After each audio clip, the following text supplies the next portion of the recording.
For 68 years I handled my own finances, real money decisions, the kind that build businesses and buy homes. Then my son opened his mouth. My father doesn't really understand these things anymore, Brandon said to the loan officer, in that condescending tone I had been hearing from him more and more lately. I handle his banking now. We were sitting in the loan department of First National Bank of Springfield. Fluorescent lights buzzed overhead. Newly arrived customers were taking number tickets off to the side. A cheap carpet lay beneath our feet. I had come with my son to discuss refinancing my rental duplex, a property I had owned for 15 years and had finally paid off in full. Brandon had insisted on driving me. Banks are complicated these days, Dad. New regulations, digital systems, electronic documents. You don't want to mess up the paperwork. Now he was speaking for me, as if I were a confused, senile old man, incapable of putting together a proper sentence. The loan officer, Jessica, with perfectly styled blonde hair, ocean blue eyes, and a name tag gleaming under the harsh office lighting, nodded sympathetically at Brandon. At the same time, she stole brief glances in my direction. Then the air in the room suddenly changed. A shadow fell across our table as someone approached from behind. It was the bank manager. I knew instantly, from the way Jessica straightened up, from the way she adjusted her hair and corrected her posture. He was standing right behind us. He looked at me, not at Brandon, not at the paperwork, directly at me, and when he spoke, his words were meant only for me. "Sir," he said, "is that true?" There was no pity in his voice, no politeness. There was recognition. I could feel people watching. They weren't helping, they were just watching. Some of you know exactly what that feels like. "He's been having some memory issues lately," Brandon continued. "Nothing serious, but financial documents can be overwhelming. I make everything easier to understand. Memory issues, as if I were some confused old man, incapable of managing a property that generated $1,200 a month. But that wasn't what hurt the most. What hurt was the performance. Brandon wasn't protecting me from complicated paperwork. He was protecting himself from embarrassment. He was trying to show everyone that he could handle even a difficult father. My son worked here, at First National Bank, 2 floors up in commercial lending. Everyone knew Brandon as the sharp professional account manager who handled major business loans, but no one knew who had taught him how to read financial statements. Not yet. They would. I sat there for 23 minutes while Brandon explained my financial situation to Jessica. Yes, I watched the clock. The timing was correct. 23 minutes. He explained everything to Jessica, one detail at a time. He used phrases like limited understanding and keeping things manageable for someone his age. For 23 minutes I listened to my own son describe me as someone incapable of making even the most basic financial decisions, words carefully chosen to make it sound like there was a decline, one that never existed. I didn't interrupt him. I watched Jessica's face and noticed that look, the mixture of pity and professional courtesy people use when they believe someone cannot speak for themselves. Her eyes already gave it away. The pressure in her gaze was unmistakable. I didn't react. I remembered everything. The day I bought the duplex 15 years ago, every tenant who had lived there, every renovation I approved, every mortgage payment I made ahead of schedule until the property was fully mine, every tax return showing the rental income, every insurance file, every maintenance receipt. But maybe Brandon was right. Maybe banks really had become too complicated for someone my age. Maybe all these new computer systems and electronic signatures were beyond my understanding. For a moment I doubted myself. Brandon explained the refinancing options with confidence. He talked about debt ratios and payment schedules as if he were teaching a class. His voice was clear, informed, and inside me, I felt something close to pride, mixed with confusion. My son knew his business. He had learned well, but why, despite knowing the truth, was he presenting my abilities so differently? Why was he acting this way? Then I noticed something that made my chest tighten. I didn't clutch my heart, but I noticed it. Brandon was holding my financial documents, the documents I had brought with me, the ones he took from my hands the moment we sat down to keep things organized. Documents that contained information he could not possibly know just by being my son. "The property value supports a cash-out refinance," Brandon said. "Dad has been thinking about some home improvements, maybe traveling a bit. This would give him access to the equity." Jessica nodded while scanning the documents. "The property appraisal looks solid. The rental income is consistent. But I'll need to verify some of these financial details with—" She looked at me, then back at Brandon. "With him, of course," Brandon said quickly. "But like I mentioned, technical aspects can get confusing sometimes. I can help clarify anything that isn't clear." I watched this exchange with growing unease. It felt as if I wasn't even there, as if my son was handling everything on his own, in his own way. It wasn't because Brandon was wrong about the property value or the rental income. His numbers were accurate, his assessment was reasonable. But I hadn't told him that I wanted to travel more, and I had certainly never said I wanted to access the equity for home improvements. At the time, it felt harmless, like a son who understood finance helping his father through a complex process. After all, Brandon worked in banking. He knew how these conversations went. He knew what loan officers needed to hear and how to present information in the most favorable light. But he wasn't just answering her questions. He was rewriting my life right in front of me. What unsettled me was the way he defined my intentions, as if he had already decided what I should do with my own money, as if my actual preferences were irrelevant to the future he had planned in his head. Even the small details were wrong. He said the duplex had been recently updated, but the kitchen appliances were from 2008. He talked about an excellent tenant history, yet in the last 5 years we had dealt with 3 problem tenants who required legal action to remove. Maybe they were small inaccuracies, or maybe Brandon was painting a picture that served his interests more than mine, the picture of a property owner who needed guidance, someone who could not be trusted to make decisions about his own investments.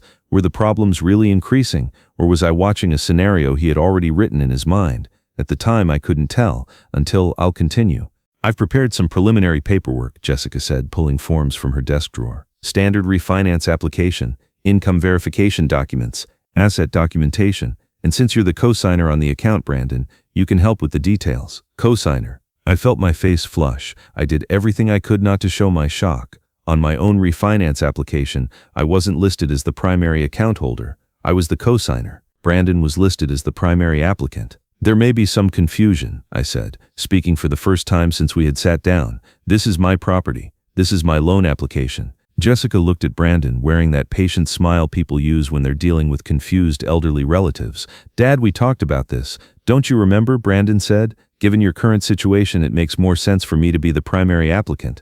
Better credit score, an established relationship with the bank, proven income history. You're still the property owner, obviously. No, we had not talked about this. We definitely had not talked about this. How could I forget a conversation like that? Would you forget it? I don't think so. But Brandon began pulling out more documents, confidently, like someone who had planned this conversation in advance. He spread them across Jessica's desk. If you know, you know. These weren't just refinance papers. They were financial power of attorney documents, copies of my tax returns from the last 3 years, bank statements from accounts I didn't remember sharing with him, and a medical assessment form printed on my doctor's letterhead. Brandon had come prepared for much more than a simple refinance meeting. But why was he this prepared? It felt like he was hiding something, like he had been setting things up long before today. The medical documentation supports this financial arrangement, he said to Jessica, his voice dropping into a confidential tone. Dr. Bennett's assessment shows some cognitive decline, nothing dramatic but enough to indicate that my father needs assistance with complex financial decisions. I stared at the medical form on the desk. I had never seen Dr. Bennett for cognitive testing. In the past year, I had only seen him twice, once for a routine checkup, once for a persistent cough that turned out to be allergies. There was no way he had written an assessment about cognitive decline. Things were escalating, and the situation was beginning to change. The form was dated last Tuesday. Last Tuesday I was with Brandon. We had gone to the diner on Maple Street. We spent 2 hours talking about his daughter's college plans and his wife's new job in the school district. It was a normal conversation, one of those father and son talks, clear-minded, not a hint of confusion. That single detail changed everything, because now I understood what was really happening. Brandon hadn't brought me to the bank to help with refinancing. He had brought me there to get me to sign documents that would give him legal control over my finances. This wasn't a son helping his father. This was my own son attempting to seize control of his father's assets. The memory issues story wasn't meant to protect me from complicated banking procedures. It was a fabricated excuse designed to strip me of my decision-making power. And that medical assessment was not a real evaluation of my mental state. It was a forged document, created to support Brandon's claim that I needed financial supervision. My son hadn't just lied to the loan officer. Without my knowledge or consent, he had falsified medical records and prepared legal documents behind my back. But what frightened me the most was how professional it all looked. The forms were properly prepared. The letterhead looked authentic. The language was technically flawless. If I hadn't known with absolute certainty that I had never undergone any cognitive testing, I might have believed those documents myself. Brandon had planned this carefully. This wasn't a sudden decision or a misguided attempt to help. This was a systematic effort to take control of assets built through decades of work and careful planning, assets that would one day become his inheritance, but clearly not soon enough for him. If you were in my place, what would you have done? Write it in the comments. I read every single one, and the story continued. I need to use the restroom, I said, standing slowly, playing into the image of a confused old man who needed assistance with basic tasks. Brandon started to rise. I can help you find. I'm fine, I said firmly. Some things I can still manage on my own. Jessica pointed toward the hallway. Just past the teller windows, on your right. Instead of heading to the restroom, I walked to the customer service desk near the front entrance. A middle-aged woman with kind eyes and a professional smile looked up from her computer. Can I help you? I need to speak with the bank manager, I said quietly, about a loan application that's being processed incorrectly. Is there a problem with your paperwork? There's a problem with someone forging medical documents and misrepresenting my mental capacity to gain access to my assets. Her expression changed immediately. Sir, those are serious allegations. Let me get Mr. Patterson right away. Mr. Patterson turned out to be the branch manager, a man in his late 50s with the calm demeanor of someone who dealt with every type of banking crisis imaginable. We spoke in his office for 10 minutes while Brandon and Jessica waited in the loan department. Quiet people prepare louder than they speak. I'd spent 40 years as a certified public accountant before retiring, 30 of those years specializing in fraud detection and financial crime investigation. I'd worked with banks, law enforcement, and federal agencies to identify exactly the kind of documentation fraud that Brandon had attempted. I knew what forged medical assessments looked like because I'd testified in court about them. I knew the legal requirements for power of attorney documents because I'd helped draft legislation protecting elderly citizens from financial exploitation. I knew the banking regulations that governed financial decision-making for elderly customers because I'd consulted on the cases that established those regulations. But what I knew most clearly was that my son had underestimated the very person who'd taught him everything he understood about finance in the first place. The person who'd shown him how to spot inconsistencies, how to verify documentation, how to follow money trails that people tried to hide. Mr. Patterson listened to my explanation, reviewed the timeline of events, and made a phone call that would change Brandon's life forever. Security is reviewing the medical documentation now, he said after hanging up. If it's fraudulent, this becomes a criminal matter. Banking fraud, elder financial abuse, forgery of medical documents, federal charges. We walked back to the loan department together. Brandon looked up as we approached, his smile confident and practiced. Is there a problem? Brandon asked, his voice steady. Several problems, Mr. Patterson replied, starting with some inconsistencies in your documentation. Brandon's smile flickered but held. I don't understand. Everything's properly documented. Dad's condition is clearly established. When exactly did you last speak with Dr. Bennett? Mr. Patterson asked. We have the written assessment. The documentation speaks for itself. Brandon was still trying to control the conversation, still believing he could manage this situation like he managed everything else. Dr. Bennett's office has no record of cognitive testing for your father. Now Brandon's confidence cracked slightly. There must be some mistake in their records. Furthermore, Mr. Patterson continued, the medical form contains technical errors that suggest it wasn't prepared by a licensed physician. His jaw tightened. His eyes went to the exit. Brandon didn't deny it. He stalled. There's also the matter of the power of attorney documents, Mr. Patterson said. Your father never signed them. That's when Brandon finally understood that his careful plan had collapsed completely. By the time I realized what he'd been doing, it wasn't just the bank. This story didn't start this morning. It started 3 weeks ago, when Brandon first suggested that I might need help managing my finances. I'd been sitting in my kitchen after dinner, reviewing the monthly statements from my various accounts, rental income from the duplex, Social Security payments, dividends from investments I'd made over the years. Nothing complicated, nothing I hadn't been handling successfully for decades. Brandon had stopped by that evening, ostensibly to check on me, but really to scan my financial papers spread across the kitchen table. Dad, this is a lot to keep track of, he'd said, picking up bank statements and investment summaries. Maybe it's time to simplify things, consolidate accounts, streamline the paperwork. I'd thought it was genuine concern, a successful son worried about his aging father's ability to manage complex finances. Looking back, I could see it clearly now.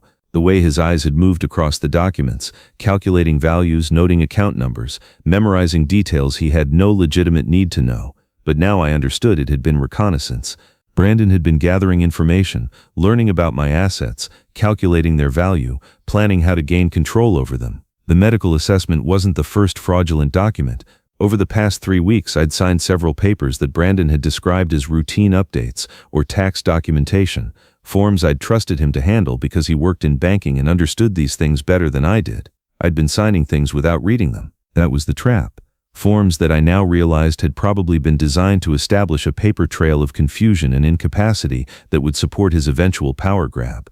My son had been systematically undermining my financial independence for weeks, building a case for his own necessity as my caretaker and decision-maker. And I'd helped him do it by trusting him with information and access that he'd turned against me. "Brandon," Mr. Patterson said quietly, "I think we need to discuss this situation in my office, privately." "Wait," I said. "Before we go anywhere, I want him to understand something." I looked directly at my son, this man I'd raised and supported and taught to manage money responsibly. "You forgot who taught you everything you know about banking," I said, my voice steady and calm. Brandon stared at me like he was seeing me clearly for the first time in months. "I spent 40 years as a certified public accountant, specialized in fraud detection.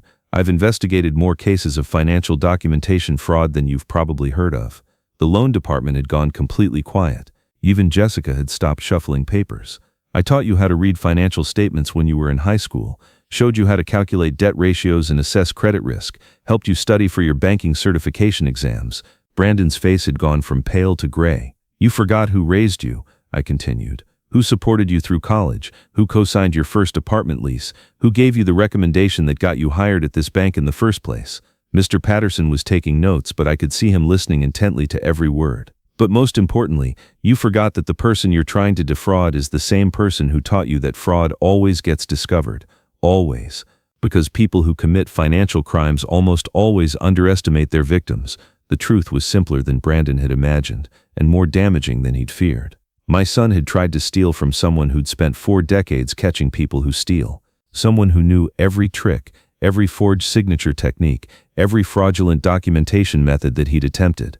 Someone who recognized the signs because he'd been teaching others to recognize them since before Brandon was born.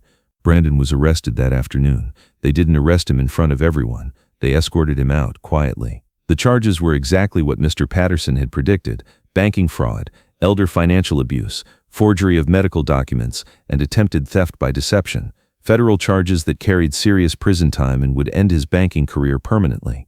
The investigation revealed that I wasn't his first target. Brandon had been systematically targeting elderly customers of the bank, using his position and expertise to identify vulnerable clients and manipulate them into signing over financial control. But I had been different. I hadn't been vulnerable, just trusting, and that trust had been his biggest mistake. The district attorney's office found evidence of at least 6 other cases where Brandon had used similar tactics.